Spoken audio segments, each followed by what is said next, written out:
Hey Waverly family.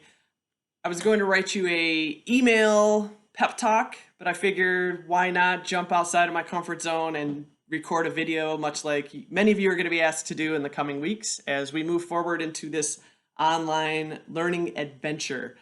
So I just wanted to throw a few things out there that have been on my mind. I want to make sure we're kind of all on the same page. So here goes. One of my heroes is Dr. Brene Brown, and she would call what we're going through an FFT, an effing first time. Please note the elaborate visual aid. You can use this in your videos. An effing first time is exactly where we are. It's hard to be new at things, and I think it's especially hard to be new at things during an unprecedented pandemic. Dr. Brown offers 3 ways to kind of approach how we handle the FFT, which I think are helpful. They're helpful for me, so I thought I would share those. The first is to normalize it, to name what it is what it is. So we're going to just say it's new and it's hard. We really don't know what we're doing yet. It's likely to cause us anxiety, uncertainty, fear, stress. So we're just going to call it what it is. We're having all the feels, and that's totally fine. It's okay, and it's normal. So that's the first way to kind of handle the FFT. The second thing is to put things into perspective. There are so many unknowns right now, so many, but we know that the end, even though it's not something we can see right now, is out there. We might not ever get back to like normal, but we can get back to things that are familiar. So I think it's important to remember that we will get there. So everything's not going to be new and scary like this all the time. And we're all doing the best we can in all of this. I have notes so I don't get off track. The third thing that Dr. Brown talks about is to reality check our expectations. Be patient with this process. Be patient with yourself. Be patient with one another. And please ask for what you need in the midst of all of this. And also be a little bit cautious of people who have all the answers and think they have this all figured out. I get emails every day from all of these companies that say, this is the exact way you should be doing online learning. They don't have all the answers. We collectively probably have all the answers because we know our community, we're great educators, we work well together, but we're not going to get there immediately. There's no switch that's going to say, oh, we're awesome at online learning, and here we go. So just kind of do a reality check when you start planning and just give yourself some grace and space within that to be patient. We'll get there. It just might take a little bit of time. So some of the things I do know as a Waverly employee is, and as one of your leaders, is fact number 1. I don't know if it's a fact, but things are not going to go as planned. Some of our efforts are going to be so awesome and succeed so amazingly that we're going to be surprised. Some of the things we try are going to fail really spectacularly. And both of those scenarios are expected. They're going to happen.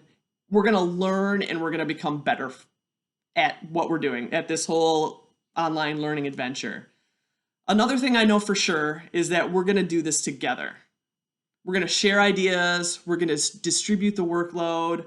We're going to leverage each other's strengths. And we're going to check in on one another. We're going to share the weight of this together. We can't individually do this. And please do not feel like you have to replicate what used to happen in your classroom all on your own, because that doesn't exist anymore. We're in a new territory, and we want to make sure you're working in teams and collaborating and doing this together in ways that are smarter and not as time constraining as we used to do it in the past. This is a whole different ballgame. The third thing I know for sure, and it's kind of a long one, is that if we are driven to connect with our kids, which we are, and if we offer them creative and engaging ways to learn and build relationships with one another and with us, which I know many of you have already been doing, which is awesome.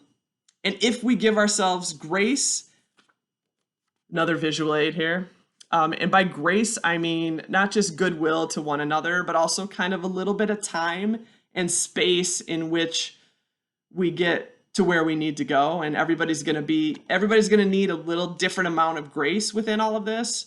But if we do that and open ourselves up to learning, and if we're willing to take risks, and I say to you, what better time to take some risks than right now? We're not evaluating anybody. We don't have all the answers yet. If you have a great idea to engage students and make them feel connected, try it. If it works, awesome. Share it with everybody. If it fails, awesome. Share those lessons learned and do it better the next time. I think the thing I do know is that we are going to rock this out eventually. We're already rocking parts of it out. It's going to get better and better as we move along. That I do know for sure. So there's a few things I want you to remember as we move forward. I have another visual aid for this one. Relationships are our top priority. That means we're working on connection and creating a sense of belonging and safety for our students.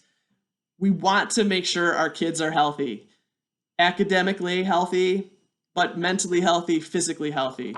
And so our priority is to maintain those connections and relationships with each and every one of our students. And I know that that might not be possible, but the expectation is that we're reaching out on a weekly, if not, some of you might want to reach out daily. That is not expected, but at least on a weekly basis, reaching out and making those connections with students and their families.